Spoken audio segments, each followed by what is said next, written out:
दोस्तों नमस्कार, मैं अंसार अहमद एडवोकेट लेके आया हूँ आपके लिए हमारा यूट्यूब चैनल कानूनी दवाखाना। जैसा कि आप जानते हैं, हमारे इस कानूनी दवाखाना में आपको कानून की जानकारी बताया जाता है। इसके पिछले एपिसोड में हमने सेक्शन 125 सीआरपीसी और सेक्शन 9 हिंदू अधिनियम 1955 के बारे में बात की थी। तो दोस्तों आज हम आपको हिंदू अधिनियम 1955 के सेक्शन 13 के बारे में डिस्कस करेंगे। 13 क्या है? 13 में डाइवोर्स तलाक के बारे में प्रावधान किए गए हैं।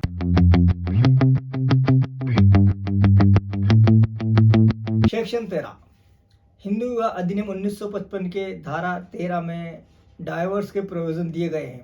कोई भी व्यक्ति जो इस अधिनियम के लागू होने से पूर्व या बाद हिंदू विवाह करता है या हिंदू विवाह से शासित होता है। विवाह विच्छेद तलाक, इसमें विवाह का कोई भी पक्षकार इस अधिनियम को लागू होने से पहले या बाद में विवाह के निम्न आधारों पर विवाह विच्छेद के लिए प्रार्थना पत्र पेश कर सकेगा। विवाह का दूसरा पक्षकार जिसने अपनी मर्जी से स्वेच्छापूर्वक दूसरे व्यक्ति के साथ स्वेच्छा मैथुन किया हो। नंबर 2, विवाह के बाद याचिकाकर्ता या जिसने अर्जी पेश की है उसके खिलाफ क्रूरता का व्यवहार किया गया हो। या नंबर 3, याचिका के उपस्थापन के ठीक पहले कम से कम 2 साल तक दोनों पक्षकार ने अलग अलग निवास किया हो या दूसरा धर्म ग्रहण करके वह हिंदू नहीं रहा हो। इस आधार पर भी तलाक के लिए प्रार्थना पत्र पेश किया जा सकता है। या कोई व्यक्ति जो मानसिक रूप से इतना ज़्यादा विकृत हो चुका है या मानसिक रूप से आंशिक या किसी भी तरीके से उसको मेंटलिटी रूप से विकृत हो चुका है या दिमागी रूप से उसका संतुलन खो चुका है, इस आधार पर भी तलाक की डाइवोर्स पिटीशन पेश की जा सकती है। मानसिक बीमारी से मतलब ये है कि कोई भी व्यक्ति दिमागी रूप से उसका संतुलन ठीक नहीं है या कोई आंशिक रूप से या किसी भी रूप से उसका दिमागी रूप से संतुलन ठीक नहीं है और वह अपने पार्टनर के साथ क्रूरता कर सकता है या गंभीर मारपीट कर सकता है या उसका स्वभाव उग्र हो सकता है, वह इस आधार पर भी तलाक की पिटीशन दायर कर सकता है। या कोई व्यक्ति कुष्ठ रूप से बीमार हो और उसकी वो बीमारी ठीक नहीं हो सकती हो, जैसे कोढ़ वगैरह इस तरह की बीमारी जो असाध्य बीमारी है और जो किसी भी डॉक्टर वगैरह द्वारा ठीक नहीं की जा सकती है, तो उस आधार पर भी तलाक लिया जा सकता है। या किसी व्यक्ति को विवाह का कोई भी पक्षकार यौन रोग से पीड़ित हो और उसका यौन रोग लंबे समय से चल रहा हो या ठीक नहीं हो सकता हो, तो इस आधार पर भी विवाह का कोई भी पक्षकार तलाक के लिए याचिका या पिटीशन पेश कर सकता है। या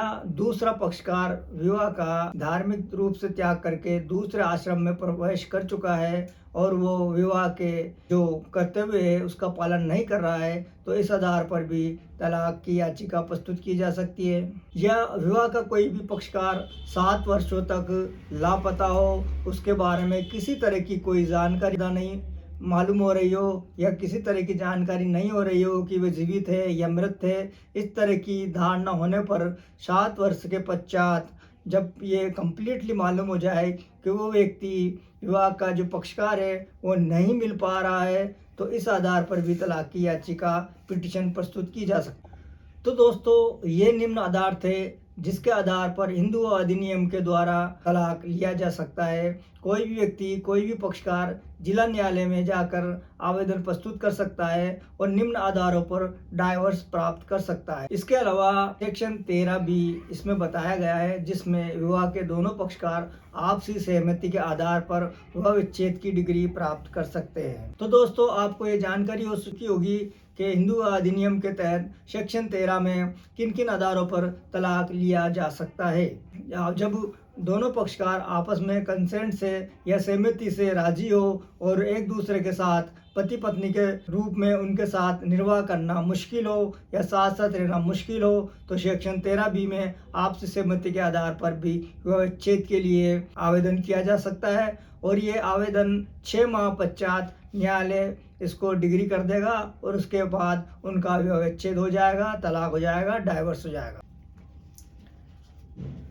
हाँ तो दोस्तों मैंने आज हिंदू विवाह अधिनियम कि सेक्शन 13 के बारे में आपको बताया है, मुख्तसर रूप से बताया है, शॉर्टली बताया है ताकि आपको समझने में आसानी हो। डीपली अगर मैं जाऊंगा तो काफ़ी लंबा समय लगेगा, इसलिए मैं आपको शॉर्टकट में मैंने सेक्शन 13 के बारे में बताया है। तो ये सेक्शन 13 में 7 ग्राउंड्स दिए गए हैं, जिसमें पति पत्नी अगर नहीं चाहता है या चाहता है तो इन 7 ग्राउंड्स के आधार पर किसी भी एक ग्राउंड में वो कवर हो रहा है तो विवाह विच्छेद के लिए, डाइवोर्स के लिए, तलाक के लिए न्यायालय में आवेदन कर सकता है। और न्यायालय दोनों पक्षों को सुनने के बाद जो भी उचित समझे, जो भी न्यायोचित समझे फैसला कर सकता है, तलाक की डिग्री पारित कर सकता है। तलाक की डिग्री पारित होने के बाद विवाह के दोनों पक्षकार किसी भी रूप से किसी भी अन्य व्यक्ति से विवाह करने के लिए स्वतंत्र होते हैं। तो दोस्तों, मुझे उम्मीद और पूरी आशा है कि मेरा आज का ये जो मैंने आपको बताया है सेक्शन 13 के बारे में, वह आपको अच्छी तरह से समझ में आया होगा।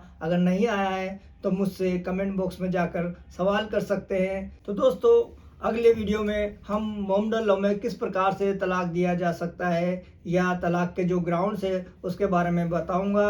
और आज का ये वीडियो आपको कैसा लगा इसके बारे में हमें बताना। आपको कोई बात समझ में नहीं आई है तो मुझसे अपने कमेंट्स बॉक्स में जाकर कमेंट करना और मुझसे पर्सनली इस तरह का कोई भी परामर्श या जानकारी हासिल कर सकते हैं।